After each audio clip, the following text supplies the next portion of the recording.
Okay, this is just a quick video on the Oxford Mondial Laminate jacket that I've had since November. I've not been out in it as much as I would have liked, just had other things on.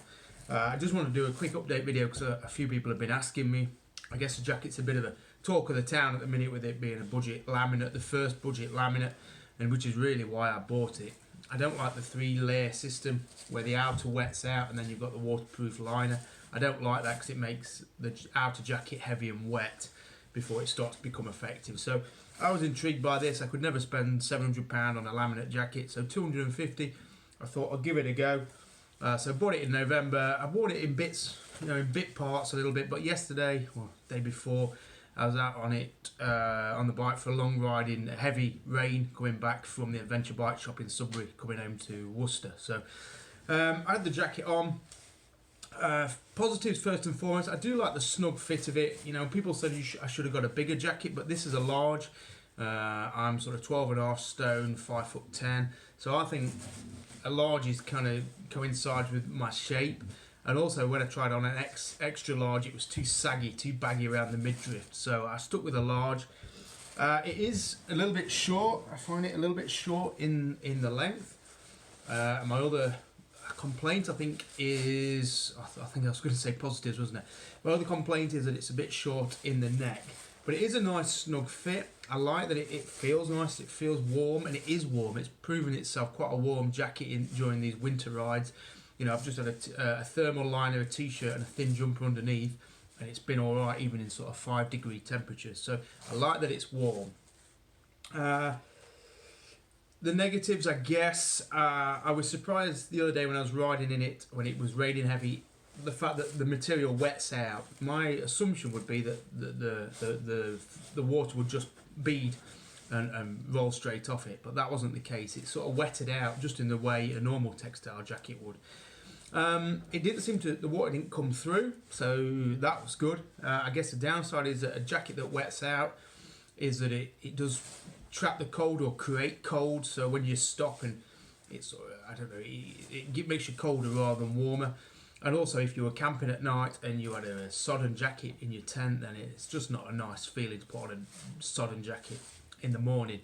I think you could remedy it by washing it and treating it with a waterproof liner or coating spray or something, but I guess that I assumed that a laminate would just bead like it does on the more expensive stuff, so I was slightly a bit disappointed about that. Somebody else pointed out the other day that there's not enough room in the collar, in the cuffs even, to get it over the top of a pair of gloves. It's quite a tight cuff, and so you would never get it over the top of a winter jacket, which in some cases is considered a better option. So I think maybe the downside is that if this jacket is that it's not a winter cut jacket. It's designed to be waterproof, and therefore you would think sort of an all-season jacket, but it's just not cut in the way that I would want an adventure, all year round adventure jacket to be cut. It's not high enough in the neck, so you get droplets coming down the neck, and also a draft unless you've got a really good sort of buff on or something, and it's just not long enough in the waist. I think that's remedied if you buy the trousers because they're a salopette design, so I think that would compensate the shorter jacket.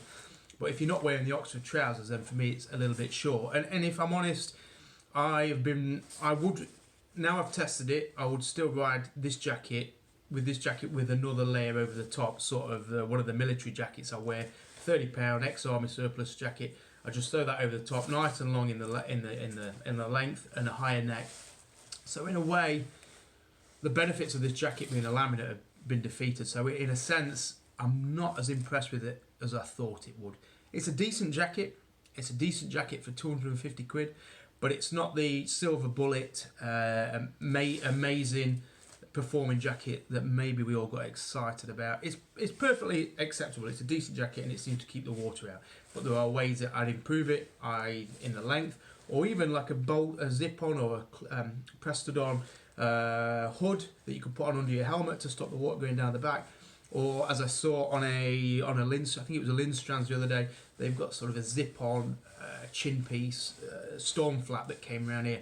And I think if Oxford were to look again at this jacket, I think they'd take what they've got and then evolve it by giving you a little bit more features that make it better as an all-round jacket. I think as a summer or a 3-season or a 2-season jacket, I think it's going to be very good, to be honest. I think, I think in that regard it's very good. I just wish they cut it in the same style as an RST Adventure, which is a 3-layer jacket, but it's much more winter suited with a higher neck and a longer body. So,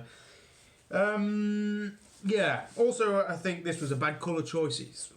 It's already really marking and looking really dirty and soiled. So I think maybe one of the darker colours would be better. So I think the next thing to try is to see what it's like in hotter conditions and see what the venting's like and things like that. So I certainly wouldn't deter anyone from this jacket, but I would probably temper people's anticipation of it or enthusiasm towards it. It's a decent jacket, but it's not revolutionary. All right, cheers.